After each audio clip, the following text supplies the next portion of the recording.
The Raven Mocker, Cherokee death spirit of the Appalachians in Cherokee tradition, a fiery witch steals the dying's remaining years, invisible to all but those trained to see it approach. Long before European contact transformed the southern Appalachian Mountains, the Cherokee people understood that death arrived in two forms. The first was natural, the expected end that came when a person's allotted time reached completion. The second was unnatural, premature, stolen by something that flew through the darkness with wings like judgment and hunger, older than the mountains themselves. The Raven Mocker, Kalanu Arkialiski in the Cherokee language, the most feared supernatural being in Cherokee tradition, and perhaps the most philosophically complex death spirit documented in any North American indigenous culture. The tradition describes not a mythological curiosity, but a genuine threat, one that required professional intervention, organized community response, and specific defensive protocols that persisted across centuries. This is the tradition that ethnographer James Mooney documented in the 19th century, working with informants from the Eastern Band of Cherokee who spoke of the Raven Mocker not as legend, but as present danger. The creature's nature defines its terror.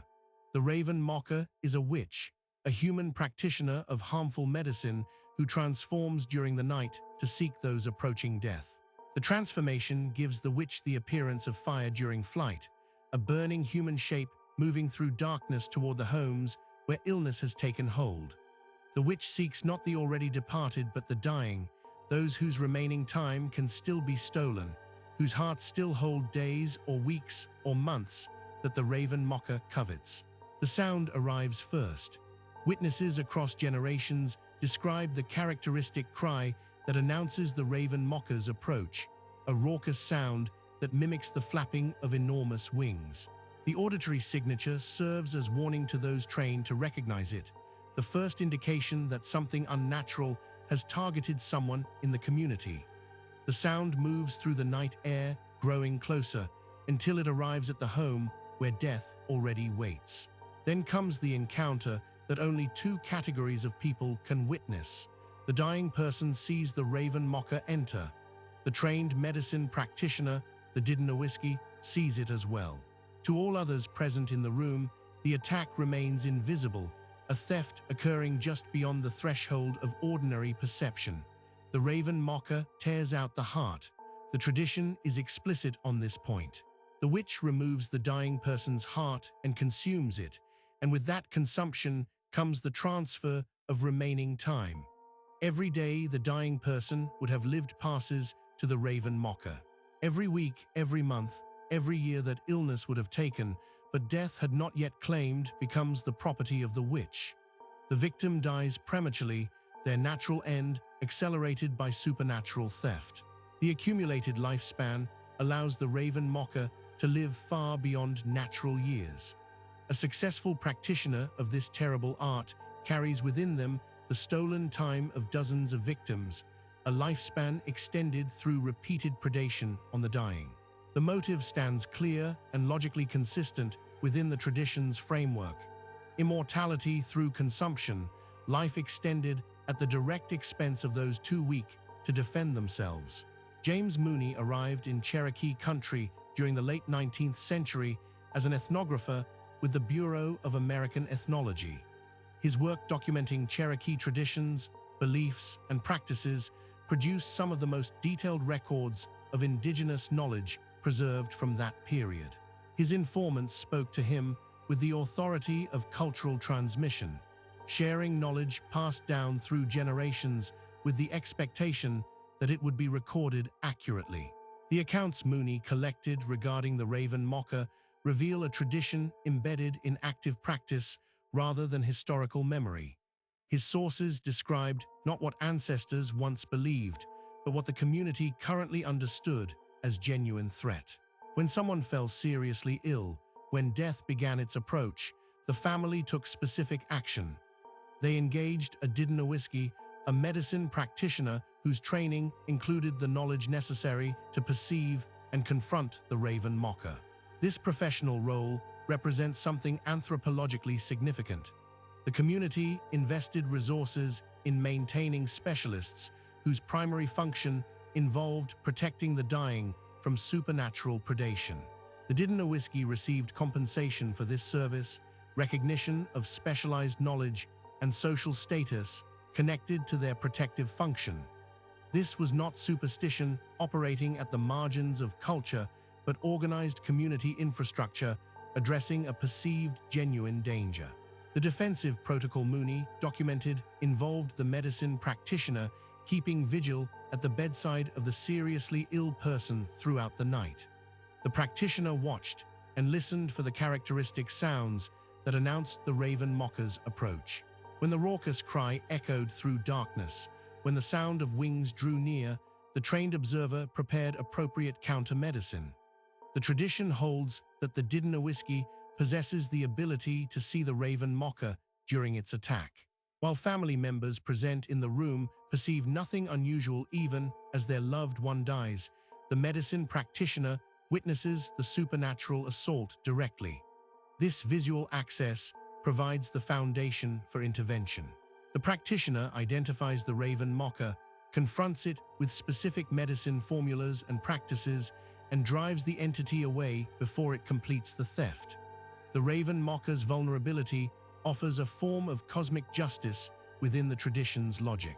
If a trained practitioner successfully identifies the witch, if the raven mocker's human identity becomes known and exposed to the community, the accumulated stolen years immediately vanish.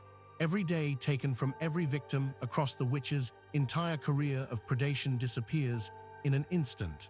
The raven mocker loses all extended life and dies within 7 days. This vulnerability transforms exposure itself into a weapon.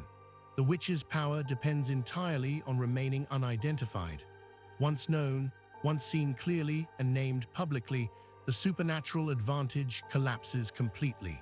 The tradition thus provides both defensive protocol and ultimate consequence, both immediate protection for the dying and long-term deterrent against would-be practitioners of this harmful art. The philosophical dimension of the raven mocker tradition distinguishes it from simpler supernatural threat narratives. The creature operates at the precise boundary between natural and unnatural death. It does not create death where none would occur, but accelerates death already in progress. It steals time that exists but has not yet been lived, a theft possible only during the liminal period when a person transitions from living to deceased. The conceptual sophistication required to develop and maintain this tradition across generations indicates deep cultural engagement with questions of mortality, time, and the ethics of supernatural power. Contemporary Cherokee Nation cultural preservation programs continue documenting and teaching the raven mocker tradition. It appears in educational materials, cultural presentations, and oral history projects as a living element of Cherokee heritage rather than historical curiosity. The tradition's survival reflects its continued cultural relevance, its capacity to communicate something meaningful about protection of the vulnerable, the responsibilities of those who possess specialized knowledge, and the consequences of using power to harm rather than heal. The Eastern Band of Cherokee oral historians maintain the tradition with particular attention to its role in historical Cherokee medicine practices. The raven mocker tradition cannot be separated from the broader context of Cherokee healing arts, the sophisticated system of medicine practitioners with different specializations and functions within the community. The Didowski who defended against the raven mocker represented one specialization within a complex medical tradition that addressed both physical and spiritual dimensions of illness. The geographic range of the tradition encompasses the southern Appalachian Mountains across North Carolina and Tennessee, the traditional Cherokee homeland. The mountains themselves feature prominently in Cherokee spiritual geography, places where the boundary between natural and supernatural grows thin, where medicine practitioners go to gather powerful plants, and where spirits manifest with particular intensity. The raven mocker flies through this landscape, following the sounds and signs of approaching death wherever they appear. No single historical incident defines the Raven Mocker tradition. Unlike ghost stories attached to specific locations or entity encounters connected to particular dates, this tradition describes an ongoing category of supernatural threat. The Raven Mocker is not one witch, but many across time, individual practitioners who choose this particular path of harmful medicine. Each generation potentially produces new Raven Mockers, and each generation requires trained Didnowski capable of defending against them.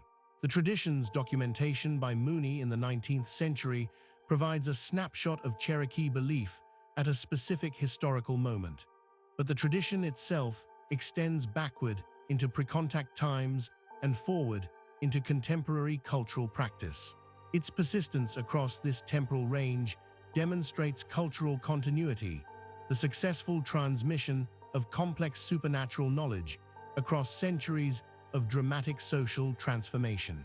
The Raven Mocker remains the most feared being in Cherokee tradition because it threatens what all people hold most precious: time itself.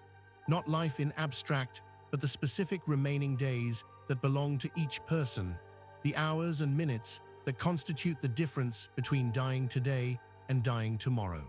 The witch who steals this time commits the most intimate form of theft imaginable, taking not possessions but existence, not what someone has, but what someone is. If you found this case compelling, subscribe to Vanishing Roads for more documented paranormal investigations from around the world. This story was created with AI assistance based on documented case files. All events reference real investigations and reported incidents.